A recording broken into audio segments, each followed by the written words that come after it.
Hello friends, you are once again welcome on the online platform of Arun Dalal English Classes YouTube channel. And today we are going to shift on our next exercise of errors. And these errors are based on your previous year questions. And the set number is 8th. So let's begin with our class. ये रहा आपका पहला sentence आपके screen पर. तो देखेंगे please. I'm sorry sir, how many is the fine for returning the books late? अब यहां पर एक एक चीज को पकड़ने की कोशिश करेंगे आप. क्या कहता है? I'm sorry sir, यहां तक ये बिल्कुल ठीक है.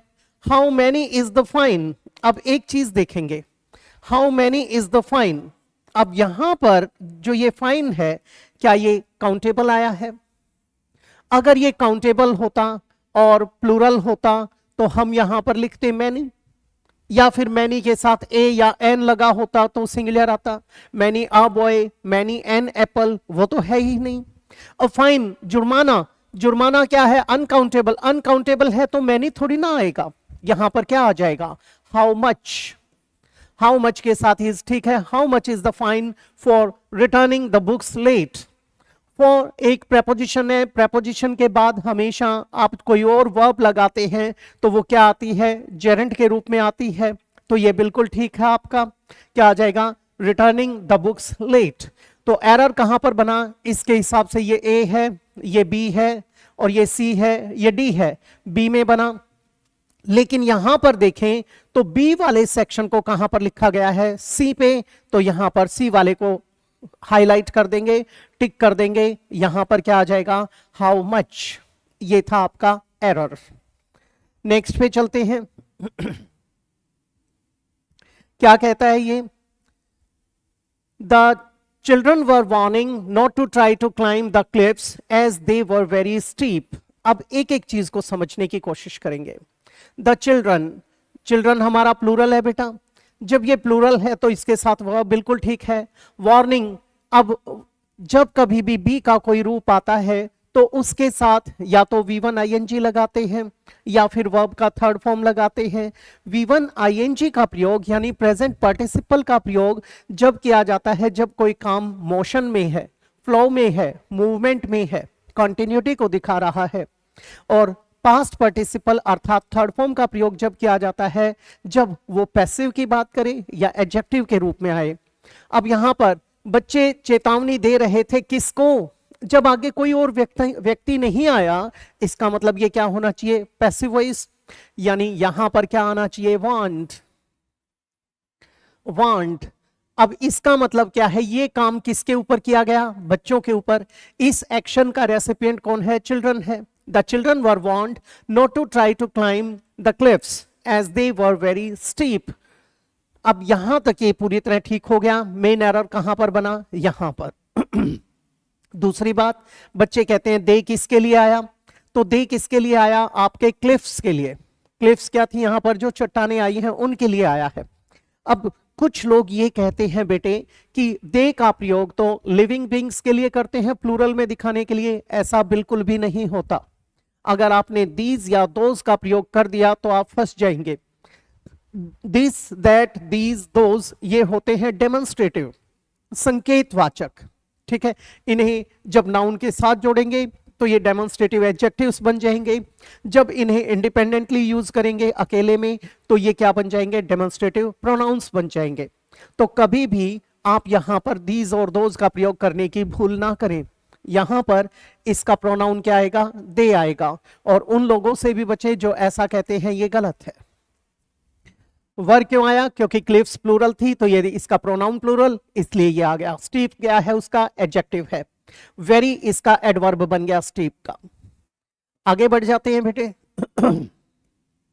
क्या कहता है? My mother generally read the local newspaper to keep abreast of the local news. ध्यान देंगे प्लीज. माई मदर किसका जवाब दे रही है? हु का. हु का जवाब दिया तो ये क्या बन गया? नॉमिनेटिव केस यानी सब्जेक्ट बन गया आपका. डूअर है. जनरली, जनरली क्या है? हमारा एडवर्ब है. अब मदर हमारा सिंगुलर है. सिंगुलर है तो सिंगुलर वर्ब आएगा. क्या आ जाएगा? Reads. Reads. Singular subject, singular verb. My mother generally reads what, the local newspaper. ये क्या बन गया? ऑब्जेक्ट बन गया। कौन सा ऑब्जेक्ट? डायरेक्ट ऑब्जेक्ट बन गया। टू कीप, इसके बाद पर्पस क्या है उनका? पर्पस है to keep abreast of. Keep abreast of एक फ्रेज होता है, ठीक है, जब आप अपने आप को अपडेटेड रखना चाहते हैं, किसी चीज के साथ तालमेल बिठाकर आगे चलना चाहते हैं, उसे कहते हैं keep abreast of the local news. यानी वो जितनी भी करंट की चीजें हैं उनके प्रति वो अवेयरनेस रखना चाहते हैं, इसीलिए वो क्या करते हैं? वो आपका लोकल न्यूज़पेपर पढ़ते हैं। अब एरर कहां आया था? वर्ब के अंदर। और वर्ब कहां पर दे रखी है बेटे? सी सेक्शन में। और यहां पर ये यहां थी। क्या आ जाएगा आपका? रीड्स। हम किसको टिक करेंगे? सी को। नेक्स्ट है बेटे, Deep's mother has repeated asked him to lower the volume of his mobile. अब यहां पर बारीकी से समझने की कोशिश करें। दीप्स मदर, अब यहां पर जो ये दीप्स मदर आया है, दीप्स क्या बन गया? पोजेसिव एडजेक्टिव, क्योंकि दीप के बाद क्या दिया गया है? मदर, एक नाउन दिया गया है। नाउन को भी एडजेक्टिव के रूप में यूज किया जाता है, भले ही वो प्रॉपर नाउन हो, जब वो अपोस्ट्रोफी के रूप में साथ में लगाया गया है। अब दीप्स मदर हमारा सब्जेक्ट बन गया। एक वचन है इसलिए हैज बिल्कुल ठीक है। रिपीटेड, अगर इतना ही होता तो हम इसको क्या मान लेते? वर्ब का थर्ड फॉर्म मान लेते। लेकिन आगे क्या लिखा गया है? आस्क्ड। यहां पर बात बिगड़ गई। इसका मतलब क्या है? हम इसको वर्ब नहीं मानेंगे, हम वर्ब मानेंगे इसको। फिर ये किसके लिए आया? ये आपके आस्क्ड की इंटेंसिटी के लिए आया है, उसकी फ्रीक्वेंसी के लिए आया है कि ये काम बार बार किया गया है। तो यहां पर क्या आ जाएगा? रिपीटेड नहीं, इसको तो हमें बनाना पड़ेगा एडवर्ब। एडवर्ब तो क्या आ जाएगा? रिपीटेडली। रिपीटेड अटेम्प्ट्स, अटेम्प्ट्स हमारा नाउन है, रिपीटेड क्या बन गया? एडजेक्टिव। यहां पर रिपीटेडली लगाएंगे तो उसकी फ्रीक्वेंसी को कि अगेन एंड अगेन वाला भाव आ गया। तो repeatedly asked him to lower the volume. To के साथ हमारा क्या आएगा? वर्ब का फर्स्ट फॉर्म बिल्कुल ठीक है। To lower what? The volume, किसका? ऑफ हिज मोबाइल, ये बन जाएगा। तो हमें यहां पर इस एडवर्ब की जरूरत थी। अब ये देखते हैं कहां पर दिया गया है। यहां पर ये ए था, ये बी था, लेकिन यहां पर ये ए की पोजीशन पे है। क्या आ जाएगा? रिपीटेडली आस्क्ड, ये बन जाएगा।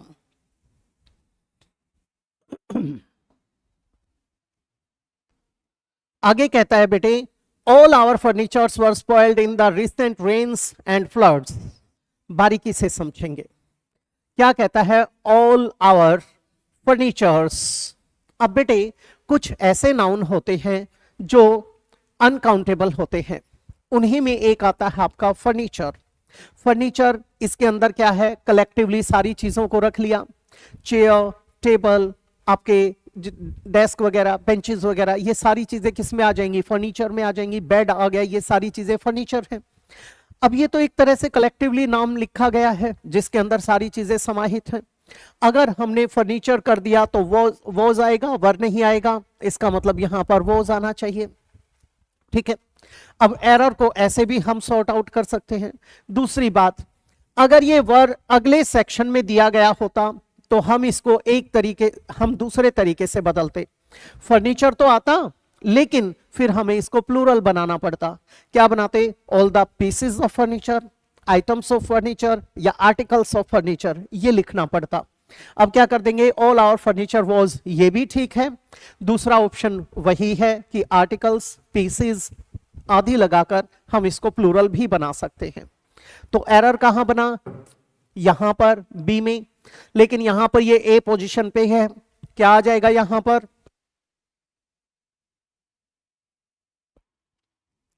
फर्नीचर्स वर की जगह फर्नीचर वॉज। दूसरा क्या कर देंगे?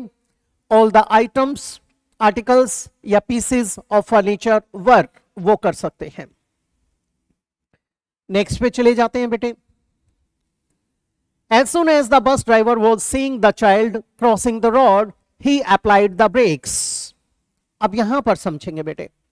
As soon as, जो ही, जैसे ही, अब ये आ गया आपका the bus driver, ये हमारा सब्जेक्ट है। was seeing, बेटे seeing का प्रयोग प्रेजेंट पार्टिसिपल के रूप में नहीं किया जाता।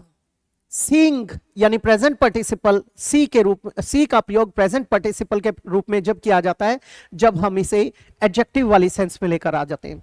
जैसे seeing the police officer the thief took to his heels, police वाले को देखकर चोर छू हो गया, रफू चक्कर हो गया। वहां पर यहां पर जो हमारी परसेप्टिव वर्ब्स होती है, इंद्रियजनित संज्ञाएं क्रियाएं होती हैं, इंद्रियजनित ज्ञान से संबंधित, उनका प्रयोग कभी भी आईएनजी के रूप में नहीं किया जाता। इसका मतलब एरर यहां बन गया। दूसरी बात, अब जैसे ही बस ड्राइवर ने बच्चे को देखा तो यहां पर ये भी कट जाएगा, ये भी कट जाएगा। ठीक है, the child crossing the road, अब ये यहां पर जो ये परसेप्टिव वर्ब आएगी, इसके बाद क्या आता है आपका, या तो जेरेंड आता है या बेयर इन्फिनेटिव, एक्टिव वॉइस है तो, और पैसिव वॉइस है तो टू इन्फिनेटिव या जेरेंड आता है। अभी इसको फाइनल नहीं किया हमने, आगे देखते हैं। ही अप्लाइड द ब्रेक्स, अब अप्लाइड हमारा पास्ट टेंस है, अब ये हमारा वर्ब का सेकंड फॉर्म है, पास्ट टाइम रेफरेंस आया, इसका मतलब ऊपर भी पास्ट आएगा, तो यहां वो सिंग को काट के वर्ब का सेकंड फॉर्म लगा देंगे और वो क्या बन जाएगा पास्ट टेंस में, saw. As soon as the bus driver saw the child crossing the road, he applied the brakes. ये बन जाएगा। एरर कहां पर बना, ये इस पोजीशन पे आ जाएगा, saw the child। आगे बढ़ जाते हैं बेटे, क्या कहता है, I would have died if he did not dress my wound that day। अब यहां देखेंगे, आई के साथ सब्जेक्ट के साथ वुड हैव डाइड लगाया गया है, वुड के साथ हैव आया, मॉडल्स के साथ फर्स्ट फॉर्म आती है, हैव के साथ थर्ड फॉर्म लगाई गई है, यानी परफेक्ट भी बना दिया। इफ यानी कंडीशनल क्लॉज है, कंडीशनल क्लॉज में कौन सा है, रूल नंबर 3 है। कौन सा होता है ये, अब पछताए हो तो क्या जब चिड़िया चुग गई खेत, वो वाले कॉन्सेप्ट को बताता है। अब यहां पर जब ये वुड हैव डाइड आया है तो यहां डिड का प्रयोग नहीं करते, यहां फर्स्ट फॉर्म नहीं लगाते, यहां पर लगाया जाता है हैड, और यहां पर वर्ब की थर्ड फॉर्म आ जाएगा dressed. Had not dressed my wound that day, ये बन जाएगा। तो डिड नॉट ड्रेस की जगह पे एरर है, कहां पर है ये, ए पोजीशन पे दिया गया है, इसको टिक कर देंगे, डिड को रिप्लेस करेंगे हैड से, और ड्रेस का फर्स्ट फॉर्म का थर्ड फॉर्म बना देंगे ड्रेस्ड, ये बन जाएगा। आगे बढ़ जाते हैं बेटे। At the workshop they were taught how to nail the pieces of wood together to create toys. बड़ी बारीकी से समझेंगे। एट द वर्कशॉप, ये पूरी तरह से सही है बेटा। दे वर टॉट, उन्हें सिखाया गया, दे हमारा सब्जेक्ट है, वर आया, वर के साथ यहां पर वर्ब की थर्ड फॉर्म आई, यानी इस एक्शन का रेसिपिएंट कौन है, दे है, यानी क्या हो गया पैसिव वॉइस, उन्हें सिखाया गया। हाउ टू नेल, जिस काम को करने की बात आती है उसका जानना, सीखना या सिखाना आ जाए, वहां पर क्या लगाते हैं, हाउ टू का प्रयोग करते हैं। आप कहते हैं I know how to cook food, तो ये गलत हो गया, ठीक है। आई एम लर्निंग ड्राइविंग, ये गलत हो गया। He is teaching me swimming, तो ये गलत हो गया। आप क्या लिखेंगे, how to. He is teaching me how to swim, she is learning how to cook food, इस तरीके से आता है। तो यहां पर ये हाउ टू बिल्कुल ठीक है, हाउ टू नेल ये भी ठीक है। Nail the pieces of wood, nail क्या, the pieces of wood together to create toys, ये उसका पर्पस है और ये इसका ऑब्जेक्ट है। इसमें तो कहीं एरर है ही नहीं, क्या आ जाएगा हमारा, नो एरर, यानी बिल्कुल सही स्टेटमेंट है। 9th पे चलते हैं बेटे। 9th में क्या कहता है ये, A probe has been ordered by the incident that occurred at the celebrations। अब यहां पर देखेंगे, a probe सिंगुलर सब्जेक्ट है, हैज बिल्कुल ठीक है, बीन आ गया, बी का रूप, वर्ब की थर्ड फॉर्म, बी के साथ आगे एक और वर्ब की थर्ड फॉर्म आ गई, यानी पैसिव वॉइस है। A probe has been ordered by the incident, अब यहां पर by the incident नहीं होता बेटा, ठीक है। इंसिडेंट के अंदर क्या देखा गया है, एक खतरा महसूस किया गया है, उसे रोकने की बात की गई है, कंट्रोल करने की बात की गई है, तो बाय ना लगा करके हम क्या लगाएंगे, इनटू द इंसिडेंट,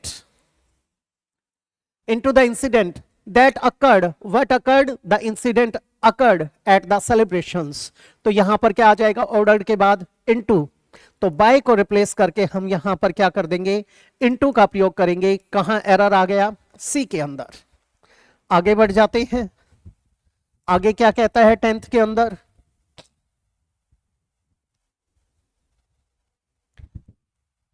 इसमें कहता है the sports day events will be conducted from 3:30 PM and 5:30 PM on Saturday. अब ध्यान देंगे please. The sports day events, ये तो हमारा सब्जेक्ट हो गया। विल एक मॉडल है, इसके साथ बी लगाकर थर्ड फॉर्म लगा दी गई, पैसिव वॉइस हो गया। विल बी कंडक्टेड किसे बता रहा है, किसी चीज के शेड्यूल के बारे में जानकारी दी जा रही है, जैसे नोटिस वगैरह लगाए जाते हैं उस अंदाज में। फ्रॉम आया तो बेटे उसके साथ एंड नहीं आता, फ्रॉम का कॉम्बिनेशन होता है टू के साथ, और बिटवीन का कॉम्बिनेशन होता है एंड के साथ। अब यहां 3:30 बजे से 5:30 बजे तक होंगे या उसके दौरान होंगे, बीच में होंगे, यहां चॉइस आपकी आ जाती है। क्यों? क्योंकि ये एक ही कॉलम में दिया गया है। तो हमारी मर्जी, हम यहां फ्रॉम लगाएंगे तो यहां पर टू लगा देंगे, और अगर यहां पर बिटवीन लगाएंगे तो यहां पर एंड लगा देंगे। यानी एरर किसमें बनाया हमने, बी में। तो ये थी आपकी एक्सरसाइज आज के लिए। अगली एक्सरसाइज में आपसे फिर से मुलाकात होगी इसी प्रकार के किसी नए टॉपिक के साथ और प्रीवियस ईयर क्वेश्चंस आदि को डिस्कस करते हुए। तो इजाजत चाहूंगा, मिलते हैं थोड़ी देर के बाद। नमस्कार दोस्तों।